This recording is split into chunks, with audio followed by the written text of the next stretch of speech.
Direct selling industry का भविष्य क्या होने वाला है, किस प्रकार की संभावनाएं हैं, एक सही कंपनी का चुनाव आप कैसे कर सकते हैं, और ADSCI ये एक बड़ी संस्था डायरेक्ट सेलिंग को लेके क्या सोच रही है, ये इंटरव्यू बहुत इंपॉर्टेंट है। अगर आप सीरियसली डायरेक्ट सेलिंग करना चाहते हैं तो लास्ट तक बने रहिएगा। दोस्तों नमस्कार, आदाब, सत श्री अकाल। चैट विद चंद्रवंश के नए एपिसोड में आप सबका बहुत बहुत स्वागत है। जब भी हमारे यहाँ कोई मेहमान आने की खबर होती है, हम कमिंग सून का एक छोटा सा वीडियो डालते हैं और उसमें अक्सर 1000, 1200, 1500, 2000 व्यूज़ आते हैं। लेकिन ये वाला जब हमने कमिंग सून का एपिसोड डाला, इंट्रो वीडियो, 12,000 से ज़्यादा व्यू अब तक हो चुके थे जिस दिन हम लोग इसको शूट कर रहे हैं। शायद 300 से ज़्यादा लोगों ने कमेंट्स किया था नीचे। सो अंदाज़ा लगा सकते हैं कि वो किस प्रकार की शख्सियत होगी, कितनी बड़ी उनकी फ़ैन फॉलोइंग है, डायरेक्ट सेलिंग में लोग कितना उनसे प्यार करते हैं। सो आइए हम स्वागत करते हैं एक ऐसी पर्सनैलिटी का जिन्होंने डायरेक्ट सेलिंग इंडस्ट्री को और बेहतर बनाने का जिम्मा अपने कंधों पे लिया है। डायरेक्ट सेलिंग इंडस्ट्री की गंदगी को ख़त्म करना चाहते हैं, डायरेक्ट सेलिंग इंडस्ट्री को उस मुकाम पे देखना चाहते हैं जिसकी ये हकदार है। एक एसोसिएशन है जिसका आपने पिछले दिनों खूब सारा नाम सुना होगा, अखबारों में, न्यूज़ चैनलों में, ADSCI। जी हाँ, केंद्र सरकार ने डायरेक्ट सेलिंग इंडस्ट्री को दिया लीगल स्टेटस। डायरेक्ट सेलिंग की संस्था ADSCI ने जताया आभार। इस निर्णय को बताया आत्मनिर्भर भारत की दिशा में बड़ा कदम। Association of direct selling entities of India के प्रेसिडेंट संजीव कुमार जी हमारे मेहमान हैं। संजीव सर, बहुत बहुत स्वागत है चैट विद चंद्रवंश में। Thank you sir, thank you so much. Surendra sir, सबसे पहले चैट विद चंद्रवंश हिंदुस्तान के डायरेक्ट सेलिंग के सबसे बड़े शो में आपने मुझे आमंत्रित किया, इसके लिए बहुत बहुत शुक्रिया। Thank you so much. Thank you so much Sanjeev sir. आपके शब्दों की बड़ी वैल्यू है। जब भी आप कुछ बोलते हैं तो पूरी इंडस्ट्री उसको बड़ी गंभीरता के साथ में लेती है, और आपने सबसे बड़ा शो बोला है तो आज तक लोग सीरियस नहीं ले रहे थे, तो आज जो वो सीरियस ले लेंगे। Thank you. जैसे मैं बता रहा था संजीव सर, आपके कमिंग सून के वीडियो पे इतने सारे कॉम्प्लीमेंट्स थे सर, 4 घंटे लग गए। और उससे मालूम चला कि आपको लोग किस अंदाज में प्यार करते हैं, किस रूप में आपको देखते हैं। कुछ पढ़ के सुनाता हूँ। तीर्थेंद्रा तिवारी ने लिखा है, आ गया है वह समय जिसका था हमें इंतजार, आ रहे हैं डायरेक्ट सेलिंग के असली हीरो। श्यामलाल जी ने लिखा है, लाखों लोगों के दिलों की धड़कन, डायरेक्ट सेलिंग को पहचान दिलाने वाले महानायक 21वीं सदी के हीरो। महावीर ने लिखा है, डायरेक्ट सेलिंग इंडस्ट्री को व्यवसायिक बिजनेस स्थापित करने वाले सदी के महानायक, गरीबों के मसीहा और ईमानदारी, नेक नीति के साथ में लाखों लोगों के घरों में आयुर्वेद के माध्यम से खुशियाँ लाने वाले डॉक्टर संजीव सर, आपका दिल की गहराई से हार्दिक स्वागत है। OP ने लिखा है, डायरेक्ट सेलिंग इंडस्ट्री को नई दिशा देने वाले लाखों लोगों के अन्नदाता डॉक्टर संजीव सर को कोटि कोटि प्रणाम। अमर जायसवाल ने लिखा है, डायरेक्ट सेलिंग में भी मिस्टर संजीव कुमार जी एक महादेव का रूप हैं, जो इस इंडस्ट्री को खराब कर रहे उनके लिए सबक सिखाने के लिए खुद महादेव अवतरित हुए हैं इस धरती पर, संजीव गुरु जी के रूप में। और संदीप फरमान ने लिखा है, लाखों दिलों की धड़कन, डायरेक्ट सेलिंग को नई पहचान दिलाने वाले डायरेक्ट सेलिंग के महानायक, गुरुओं के गुरु, महागुरु को मेरा कोटि कोटि प्रणाम। क्या खिलाते हो लोगों को? कुछ नहीं है। सबसे पहले तो इन सभी लोगों का बहुत बहुत शुक्रिया अदा करता हूँ कि इन्होंने इतने अच्छे कॉम्प्लीमेंट दिए। शायद मैं इसके लायक नहीं हूँ, लेकिन कोशिश करूँगा, मेहनत करूँगा कि ये मुझे कॉम्प्लीमेंट कनेक्ट कर पाए एक दिन। और बस ये प्यार है सर जनता का, आपका। नहीं देखिए, मैं ऑनेस्टली एक चीज़ मानता भी उस चीज़ को, आपसे पूछना भी चाहता हूँ। मेरा तो धंधा ही है लोगों से मिलना जुलना, बातचीत करना, और बहुत सारे लोगों से मैं मिल चुका हूँ। और लेकिन जिस प्रकार आपने पिछले 4-5 साल में इंडस्ट्री में एक अलग पहचान बनाई है। इंडस्ट्री तो बहुत पुरानी है, 25 मतलब हमारे यहाँ पे ऐसे भी लोग आए हैं जो 28-30 साल से डायरेक्ट सेलिंग में काम कर रहे हैं। लेकिन आपने जो एक अलग पहचान बनाई, एक अलग छवि बनाई, वो आपकी व्यूअरशिप से दिखती है, आपके इंटरव्यू से, आपके कमिंग सून के उस 1 मिनट के क्लिप से वो दिखती है। तो ऐसा क्या संजीव जी कर रहे हैं जो दूसरे लोगों को फॉलो करना चाहिए? मुझे डायरेक्ट सेलिंग बिजनेस एक अलग एक मतलब एक ऐसा मॉडल लगता है कि जैसा मॉडल मुझे नहीं लगता कि दुनिया में किसी बिजनेस का ऐसा मॉडल है। ये एक बड़ी पवित्र सी इंडस्ट्री है। मतलब जो आज का समाज है, जो आज की दुनिया है, जिस हिसाब से लोग जी रहे हैं या एक दूसरे के साथ काम कर रहे हैं, एक दूसरे से काम करवा रहे हैं, लेकिन वो जो कनेक्शन, जो आत्मीयता, जो प्रेम, जो भाव यहाँ पर मिलता है हमें, एक डायरेक्ट सेलर बनता है, बड़ा आदमी बन जाता है, लेकिन फिर भी एक छोटे आदमी से प्यार करता है, उसके घर भी जाता है, खाना भी खाता है। या गरीब अमीर की खाई नहीं है, जात पात की खाई नहीं है, यहाँ कोई छोटा बड़ा नहीं है, यहाँ सब सबकी भलाई की कामना करते हैं। तो ऐसा मुझे लगता है इससे बड़ा धर्म का और पवित्र हम शायद मेरे हिसाब से इस दुनिया में कोई नहीं है। तो उसी तरीके से इसमें पवित्रता होनी चाहिए, वही कमिटमेंट होनी चाहिए और वही सच्चा भाव होना चाहिए इस इंडस्ट्री के प्रति। मुझे लगता है दुनिया की भगवान ने सबसे खूबसूरत इंडस्ट्री बनाई है। तो सच्चा भाव, कमिटमेंट, सारी दूरियां मिटा के काम करें तो संजीव जी जैसी ख्याति प्राप्त की जा सकती है। नहीं हाँ बिल्कुल, उससे भी बेहतर हो सकती है। That's great. मेरे पास में बहुत सारी क्वेश्चन हैं मेरे दिमाग में, जहन में घूम रहे हैं, मैं आपसे पूछूंगा एक एक करके, लेकिन उससे पहले थोड़ा सा वो व्यूअर जो आपको नहीं जानते हैं, थोड़ा सा एक बैकग्राउंड बता दीजिए, अब तक की जर्नी कैसी रही?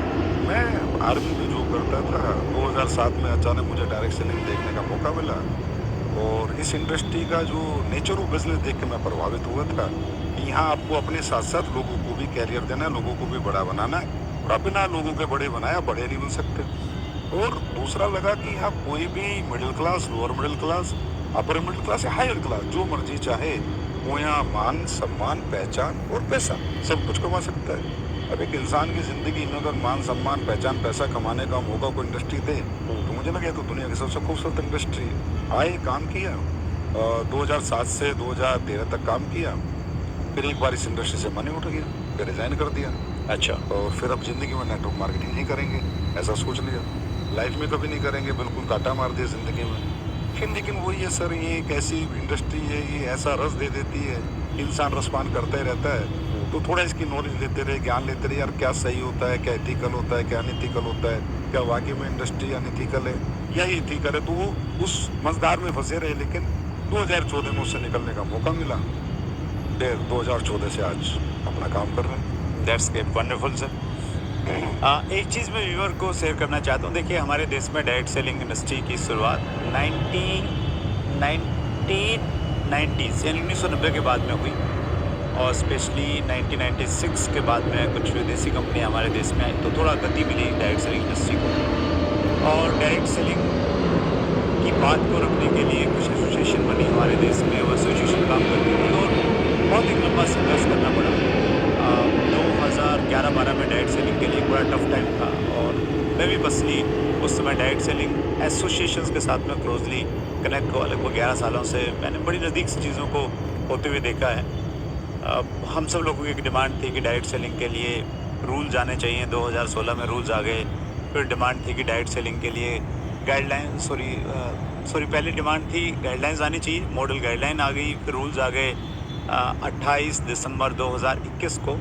और अभी डायरेक्ट सेलिंग में अमेंडमेंट्स आए हैं, रूल्स में कुछ कमी रह गई थी तो अभी जून 2023 में अमेंडमेंट्स आ गए हैं। तो बहुत सारे लोगों ने बहुत सारा काम किया, लेकिन स्पेशली अभी जो अमेंडमेंट्स आए हैं जिसकी बहुत ज़्यादा दरकरार थी, एक डेफिनेशन मिसिंग थी कहीं ना कहीं हमारे रूल्स में, वो आ गई है। तो उसको दिलाने में जिस एक एसोसिएशन का सबसे बड़ा योगदान रहा वो एसोसिएशन है ADACI और उसके प्रेसिडेंट संजीव सर हमारे बीच में हैं। पहली चीज़ तो संजीव सर आपका बहुत बड़ा योगदान है, मैं अंदर तक उस चीज़ को जानता हूँ। तो पूरी इंडस्ट्री की तरफ से मेरे पास में मौका है आपका धन्यवाद करने के लिए और आपको सैल्यूट करने के लिए। आपने इंडस्ट्री के लिए बहुत अच्छा काम किया है, बहुत बड़े कन्फ्यूज़न को आपने दूर करवा दिया। एक बात छोटा सा कहना चाहूँगा सर, और ये जान के आप बड़े आश्चर्यचकित होंगे और शायद भरोसा ना करें, मैंने लड़ना आपसे सीखा है। अरे अरे सर। देखिए सर, जब ये इंडस्ट्री 2011-12 के उस दौर से गुजर रही थी सर तो आपने एक ऐसी लड़ाई लड़ी जो इतिहास बन गई देश में। तो जब मैं आपके संपर्क में आया तो मैंने वो आपको मिनट देखा तो मैंने कहा यार, जब 2011-12 में जब कुछ भी नहीं था तब सुरेंद्र सर इतने बड़े स्टेप लिए, इतनी बड़ी लड़ाई लड़के इंडस्ट्री को किसी हद तक गाइडलाइंस दिलवाई, सेव किया, तो सर इंस्पिरेशन तो आप ही हैं। जबरदस्त। देखिए मेरा ये मानना है संजीव सर कि कोई भी ऑर्गेनाइजेशन है ना, उसको समय समय पे कुछ लोग लीड करते हैं और वो आगे लेके जाते हैं, और वो जब इन दिनों संजीव जी ने संभाला हुआ है तो ये देख के मुझे बहुत अच्छा लग रहा है। सो बहुत बढ़िया, बहुत सारी बातें करेंगे संजीव सर। ADSCI और दूसरे एसोसिएशन ने काम किया, लेकिन ADSCI ने लीड किया स्पेशली अमेंडमेंट्स को लाने में। आगे क्या प्लानिंग है? ADSCI अब गवर्नमेंट से क्या चाह रही है कि इंडस्ट्री के लिए क्या होना चाहिए? सर ADSCI चाहती है कि इंडस्ट्री को वही रेपो मिले जिसकी हकदार है, और इंडस्ट्री को हिंदुस्तान का हर आम नागरिक समझे। वो हमारे साथ एसोसिएट हो चाहे ना, लेकिन वो हमारी इंडस्ट्री को उन्हीं नज़रों से देखे जिसके लायक है इंडस्ट्री। जो यहाँ पर आत्मीयता है, जो प्यार है, जो रोजगार है, जो हर बच्चे को आज एम्प्लॉयमेंट होने का मौका मिल रहा है यहाँ पर, बड़े को बुजुर्ग को एज लिमिट नहीं, कास्टिज्म नहीं, कुछ तो नहीं है यहाँ पर। राइट। तो वो हमारे को अधिकार मिलने चाहिए, और उसके लिए हम लोग चाहते हैं कि गवर्नमेंट एथिकल और अनथिकल का डिफरेंस थोड़ा क्रिएट करे। उसके लिए अभी ADSCI की नेक्स्ट लड़ाई जो ये है, गवर्नमेंट से बातचीत है, जो भी है कोशिश करेंगे, बातचीत से बात होने सारी, कि हम चाहते हैं कि गवर्नमेंट एसोसिएशंस के साथ एसोसिएट होकर एक कमेटी फॉर्म करे।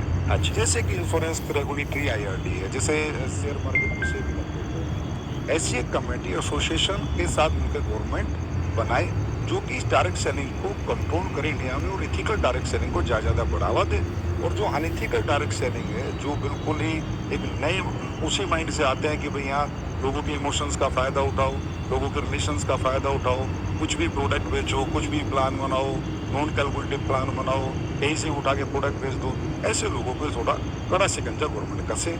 उसकी हमारी बातचीत अभी गवर्नमेंट से चल रही है। मैंने संजीव सर हमारे 50वें एपिसोड में, जो हमारा गोल्डन जुबली एपिसोड था, हेम पांडे सर हमारे गेस्ट थे, उनसे मैंने स्ट्रेट फॉरवर्ड यही प्रश्न पूछा था कि सर हम चाहते हैं कि डायरेक्ट सेलिंग पे रेगुलेटरी बॉडी बने, कब बनेगी? तो उनका रिप्लाई था कि अभी आपकी इंडस्ट्री का साइज़ बहुत छोटा है, गवर्नमेंट को अगर कोई नई चीज़ लेके आएगी तो उसमें मैन पावर चाहिए, उसमें पैसा लगेगा, तो आपकी इंडस्ट्री का साइज़ अभी इतना बड़ा है ही नहीं। साइज़ बड़ा होगा तो शायद सरकार उस बारे में सोचेगी। तो साइज़ बड़ा कैसे हो इंडस्ट्री का, सब लोग मिलके और बड़ा काम करें, कितना पोटेंशियल आपको दिखता है इंडिया में? देखिए सर, साइज इंडस्ट्री का जब ही बड़ा हो सकता है जब ये स्विचनेस खत्म हो। मतलब ये जो अभी कोई कंपनी आएगी, अचानक से किसी को इम्प्रेस करेगी, अपने उल्टे सीधे प्रमोशन करेगी, साइज बड़ा होता है सर। जो कंपनियां ऑलरेडी स्टैब्लिश कंपनियां हैं, चाहे वो 50 हैं, चाहे वो 100 हैं, चाहे 200 हैं, लेकिन जो स्टैब्लिश कंपनियां वहीं पर रहकर लोग बड़ा काम करें। क्योंकि जब ये स्विच होता है इधर से उधर, तो कहीं ना कहीं टर्नओवर्स में फ़र्क पड़ता है, कहीं ना कहीं डिस्टर्बेंस क्रिएट होता है, कहीं ना कहीं एथिकल अनइथिकल की लड़ाइयाँ शुरू हो जाती हैं, कहीं ना कहीं मार्केट में एक नेगेटिव मैसेज आता है। जैसे आज आप देखिए कि आज आप देख रहे हैं कि कोई लीडर की इधर उधर जाता है तो यूट्यूब वगैरह पे आके, फेसबुक वगैरह पे बातें करता है, तो जो आम जनता है वो ये देखती है कि यार ये इंडस्ट्री शायद हमारे लायक नहीं है। हमें आम जनता को ये बताना होगा, अपनी इंडस्ट्री को इतना एथिकल वे में करना होगा कि आम जनता ये भरोसा करे, yes I will be the part of this industry. मैं बेशक इस इंडस्ट्री में काम ना करूं, क्योंकि सर ये ओनली फॉर एम्प्लॉयमेंट नहीं है, ओनली फॉर मनी नहीं है, ये प्रोडक्ट बेस्ड इंडस्ट्री है। मैं इस कंपनी के साथ काम ना करूं, लेकिन इसका प्रोडक्ट यूज करूं। तो जब लोगों का रुझान, हिंदुस्तान की 145 करोड़ जनता का रुझान हमारे प्रोडक्ट की तरफ आकर्षित होगा, लोग हमारे प्रोडक्ट से प्रभावित होंगे और हमारे प्रोडक्ट इस लायक होंगे कि लोग उन्हें खरीद सकेंगे, यूज कर सकेंगे और लोग हमारे यूजर बनेंगे, मेरे हिसाब से इंडस्ट्री का साइज तब बहुत बड़ा बनेगा। That's great sir. एक प्रश्न मैं और पूछना चाहता हूँ, उसको कहीं ना कहीं आपने टच किया। ऐसे कुछ उदाहरण देखने को मिलते हैं, एक व्यक्ति किसी ठीक ठाक अच्छी कंपनी में काम कर रहा था, रेप्यूटेड कंपनी थी, पुरानी कंपनी थी, पैसा भी ले रहा था, नेटवर्क भी था, वो अचानक किसी ऐसी जगह चला जाता है जिसका फ्यूचर एक आम आदमी भी समझ सकता है कि अंधकार में है, शायद पैसा मिल जाएगा उसको ज़्यादा। तो ऐसी प्रवृत्ति क्यों होती है लोगों की? आपने भी कुछ लोगों को देखा होगा और उनके संपर्क में कुछ लोग आते हैं, तो उनको आप क्या संदेश देना चाहेंगे सर?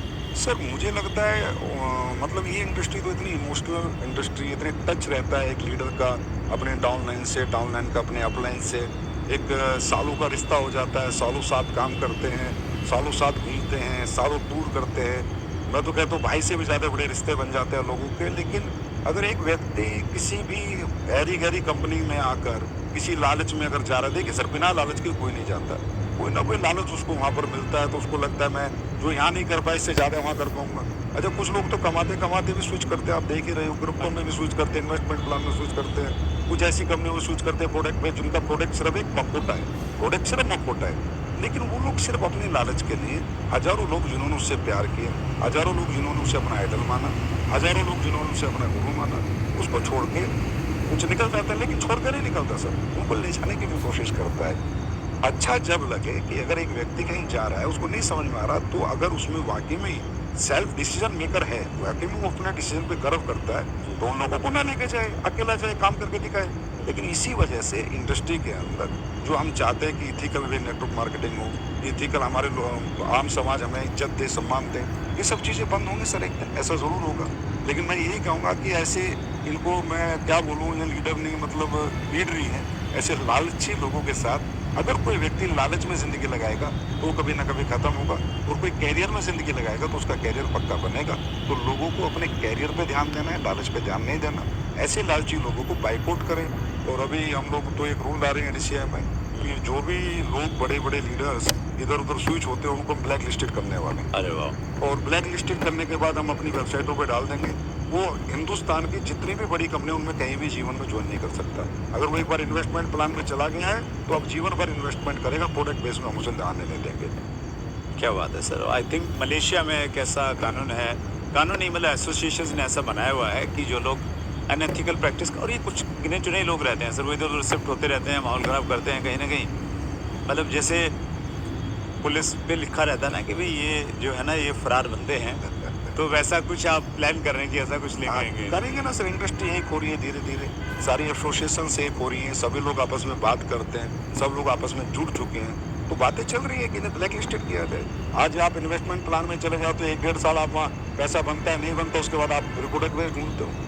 तो आप एक ही अपना एक ही डिसीजन लो ना, अपने डिसीजन पे मतलब अपने डिसीजन पे काबिज रहो, दिखाओ दुनिया को कि यार मैंने डिसीजन लिया, आई टेक द डिसीजन एकदम करेक्ट। लेकिन ऐसे तो इससे क्या, वो अकेला नहीं, वो लाखों हजारों बच्चों की जिंदगी को खराब करता है। That's great. एक बड़ा प्रश्न है सर, ये प्रश्न बहुत सारे लोगों ने पूछा है। अगर एक व्यक्ति को डायरेक्ट सेलिंग समझ में आ गई कि यार इंडस्ट्री बहुत अच्छी है, मैंने इसमें काम करना है, उसको एक ऐसी कंपनी चुननी है जिस पे वो 100% विश्वास कर सके और अपना करियर लगा सके, क्या पैरामीटर्स हैं, क्या चेक करें? सर देखिए, किसी ने कहा है कि आप किसी की बातों में ना जाए, कागजों में जाए। जो कागज बोलते हैं वो कागज जो बता सकते हो, बातें नहीं बता सकते। तो आपको सबसे पहले तो ये चेक करना है कि किस भी कंपनी में मैं जा रहा हूँ, उसके प्रमोटर्स जो हैं, उसके डायरेक्टर्स को उनका बैकग्राउंड क्या है, वो किस बैकग्राउंड से आए, क्या वो एक विजन के साथ आए, एक मिशन के साथ आए, या वो भी एक अपनी छोटी सी दुकान खोल के छोटे मोटे पैसे बटोर के भागने के लिए आए। क्योंकि इंडस्ट्री का बदनाम होने का कारण ही ये रहा है कि लोगों ने अपने कैरियर लगाए, कोई 1 साल में गया, कोई 1.5 साल में गया, प्रोडक्ट भी लेके आया, कोई प्लान भी लेके आया, ऑफिस भी खोला, सॉफ्टवेयर बनाया।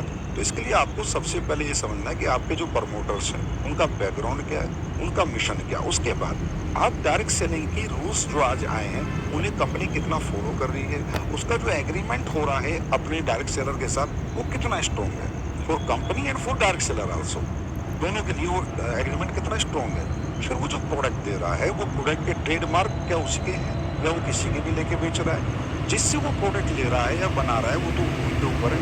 तो वो प्रोडक्ट जो ले रहा है या बना रहा है वो प्रोडक्ट के क्या उनके पूरे पैरामीटर्स पे कंप्लीट है, क्या वो लैब टेस्टिंग है, क्या वो R&D हुई है। उसके बाद आपका जो प्लान आप दे रहे हैं मार्केट में, लालच तो नहीं फेंक रहे, क्या कैलकुलेशन है, क्या मैथमेटिकली कैलकुलेटेड है, क्या उस प्लान में परसेंटेज दिखा के बताया जा सकता है कि आज ये आपने जो बोला कि मेरे को जीवन में कैसे मिलेगा, क्या ये कोई आपको ब्रीफ कर सकता है कि ये पैसा यहाँ से आएगा। तो वो सारे पैरामीटर्स, पेपर्स, गवर्नमेंट के सारे कंप्लायंस, प्रोडक्ट की लीगल मेट्रोलॉजी से आपका जो लेवल है वो लीगल मेट्रोलॉजी डिपार्टमेंट से अप्रूव है नहीं, तो बहुत सारी चीज़ें हैं। हमारे लोग, हिंदुस्तान के जो लोग हैं वो बहुत प्यारे और बहुत इमोशनल होते हैं और वो मीठी मीठी बातों में आ जाते हैं। वो समझ में जब आता है जब गाड़ी छूट चुकी होती है या 2-3 साल जीवन के खराब कर लेते। हमारे एक मेहमान थे सर, सुनील गुप्ता। तो उनसे मैंने प्रश्न पूछा डायरेक्ट सेलिंग कंपनी कैसे चूज़ करनी चाहिए। उन्होंने कहा कि ये बहुत सीरियस काम है, और उन्होंने बताया कि जब मैंने ज्वाइन किया, उन्होंने लगभग 20 साल पहले ज्वाइन किया था किसी कंपनी को। उन्होंने कहा कि मैंने उस समय 1 साल लगाया कंपनियों को चेक करने में, कौन कौन सी कंपनियाँ हैं, क्या प्रोडक्ट है, क्या सिस्टम है, और उसके बाद मैंने डिसाइड किया। और वो 20 साल से की कंपनी के साथ में जुड़े हुए हैं। तो कहीं ना कहीं दिक्कत यही रहती है, मामा जी ने बोल दिया, चाचा जी ने बोल दिया, बुआ जी का लड़का नाराज़ हो जाएगा, तो इसलिए मैं जुड़ जाता हूँ, और कहीं ना कहीं फिर इसलिए प्रॉब्लम्स आती हैं। तो ये एक मतलब सबसे इम्पोर्टेंट टास्क है कंपनी का चुनाव करना। कंपनी का चुनाव करते समय सबसे बड़ा ध्यान रखना चाहिए, आप कंपनी की पूरी केस स्टडी करें। आप किसी की भी बातों में ना आए। आप पेपर्स की स्टडी करें, आप प्रोडक्ट की स्टडी करें। आप एकदम क्यों जुड़ रहे हैं? आप प्रोडक्ट लें, उसके यूज़ करें, उसके रिजल्ट लें, मार्केट से कंपेरेटिबल प्राइस लें, सब कुछ लें ना। आप तो हकदार है, आप तो फ्रीडम में हैं। आपको कोई ज़बरदस्ती थोड़ी आ सकता है कि आप मेरी कंपनी चुनाव कर लें। देखिए सुरेंद्र सर, सबसे बड़ी बात आज हिंदुस्तान के अवाम को ये जानने की है कि 1,72,000 कंपनी 1996 से लेके 2023 तक भारत में एमएनएम के सॉफ्टवेयर ऑफिस बन चुके हैं। और आज उसमें अगर आप बात करें इंडियन और फॉरेन दोनों कंपनियां मैं मिला लूँ, तो आज ज़्यादा से आप लोग खूब तसल्ली से ढूंढ लें तो 20 कंपनी मिलेंगी। हाँ सर ये कहाँ गए? 1,72,000 कंपनियां खुल के कहाँ गई? किन लोगों ने खोली होंगी? कितने लोगों को जोड़ा होगा? तो ये इसलिए तो इंडस्ट्री का साइज नहीं बढ़ता ना। और आप एक चीज़ और देखिए सुरेंद्र सर, आज जितने भी हमारे अचीवर्स आपके प्लेटफॉर्म पे, तो मुझे लगता है सारे अचीवर्स आ चुके हैं। आप सभी की केस स्टडी कीजिए ना सर। केस स्टडी सबसे ज़्यादा सच बोलती है। जो लोग 10-10 साल 15-15 साल से एक कंपनी, वो इंडिया के टॉप अचीवर है सर। 2-2 साल 1-1 साल वाला एक अचीवर बता दो सर आप, जो आपके प्लेटफॉर्म पर आए हो। हम तो कोशिश करते हैं सर ऐसे लोगों को इंट्रोड्यूस नहीं करें। है कि नहीं? क्योंकि सर वहीं पर बेस बनता है। एक प्रश्न है सर, इसी से संबंधित है। प्रणव का प्रश्न है ये, सर मार्केट में जो प्रोडक्ट बेस्ड कंपनी काम कर रही हैं, जिनके खुद के मैन्युफैक्चरिंग प्लांट नहीं है, उनका फ्यूचर क्या है? देखिए, मैन्युफैक्चरिंग प्लांट होना कोई क्राइटेरिया नहीं है। एज ए गवर्नमेंट रूल्स भी मैं बात करूं, लेकिन डायरेक्ट सेलिंग का जो पर्पस था ना, जो डायरेक्ट सेलिंग बनी थी ना 1903 में, डायरेक्ट सेलिंग इसलिए बनी थी कि जो कंपेरेटिबल प्राइस के जो प्रोडक्ट मार्केट में जाते हैं, उन मार्केट को कम्पीट नहीं कर सकते थे क्वालिटी से। तो क्वालिटी प्रोडक्ट बने और लोग लोगों को रेफरेंस दे के दे सकें, इसके लिए एक अच्छा प्रोडक्ट बनाने की ज़रूरत इस इंडस्ट्री में होती है। क्योंकि industry relation based industry, emotion based industry है। अगर आपने मुझे कोई प्रोडक्ट दिया और मुझे उसका रिजल्ट नहीं आया, तो मेरे और आपके रिलेशन भी खराब हो जाएंगे। आपने मुझे कोई साबुन दी और उसमें नहाने में मज़ा नहीं आया और रेट भी ठीक नहीं, तो मेरे आपके रिश्ते और ख़राब हो जाएंगे। तो इस बात को मद्देनजर रखते हुए ये post sensitive industry for product, plan is a by part of product, plan is secondary, product is primary. अगर प्रोडक्ट प्राइमरी है तो मैन्युफैक्चरिंग आप खुद कर रहे हैं, तो उसमें ये है कि आपको तसल्ली हो जाती है कि जी मेरी आंखों के सामने बन रहा है, जो डल रहा है। और आप किसी से ले भी रहे तो ऑथेंटिक मैन्युफैक्चरर से लें, जिसके पास सारे लैब रिपोर्ट्स हों, R&Ds हों, जिसका एक अच्छा सेटअप हो, जो गवर्नमेंट के सारे कंप्लायंस पूरा कर रहा हो, उससे भी आप लेके चला सकते हैं। लेकिन मुझे लगता है एक समय पर आकर अगर आप कुछ ग्रोथ कर लेते तो आपको मैन्युफैक्चरिंग में जाना भी चाहिए। Right, that's great sir. आपकी लीडरशिप में बहुत सारे लोगों ने बड़े मुकाम हासिल किए हैं। तो एक प्रश्न मैं वो लेना चाहता हूँ, क्योंकि आपके पास में ना सारे अनुभव हैं। आपके पास में एक डायरेक्ट सेलर का भी अनुभव है, आपके पास में एक कंपनी मैनेजमेंट का भी अनुभव, आपके पास में इंडस्ट्री को चलाने का, एसोसिएशन को चलाने का वो भी एक्सपीरियंस है। तो आप इसका बखूबी उत्तर दे पाएंगे। सर लीडरशिप को कैसे डेवलप करें, और जो टीम में आते हैं उन्हें कैसे लीडर में कन्वर्ट करें? देखिए, डायरेक्ट सेलिंग में लीडरशिप में कैसे डेवलप करें, तो इस दुनिया में ना दो तरह के लीडर होते हैं सर। एक मैन मेड लीडर होता है, गॉड मेड लीडर होता है। कुछ लोग ऐसे होते हैं जो बचपन से लीडर होते हैं, क्लास में मॉनिटर होते हैं, हर जगह मॉनिटर होते हैं, हर जगह नंबर 1 होते हैं, स्कूल के प्रेसिडेंट, स्कूल के कैप्टन होते हैं, फिर पुलिस के प्रेसिडेंट होते हैं। एक होता है मैन मेड लीडर। तो हमारी इंडस्ट्री में वो 0.01% लोग हैं जो गॉड मेड लीडर हैं। यहाँ मैन मेड लीडर बनाने की जरूरत है। तो लीडरशिप कब खड़ी होती है? लीडरशिप का सबसे पहला पैरामीटर है रिलेशनशिप। कि जब कोई आपके साथ एसोसिएट हो रहा है, आप उसके साथ अपने रिश्ते और व्यवहार कैसे रखते हैं। अगर आप बॉस का, इस इंडस्ट्री में बनता नहीं है, सीनियर का, ईगो का, ईर्ष्या का व्यवहार रखेंगे तो आपके साथ कोई लीडर नहीं बनेगा, और जो होगा वो भी छोड़ के चला जाएगा। तो सबसे पहले आप उसके साथ एक रिलेशनशिप डेवलप करें, उसके बाद एजुकेशन। यहाँ पर सर क्या मोटिवेशन बेस्ड बिजनेस नहीं है।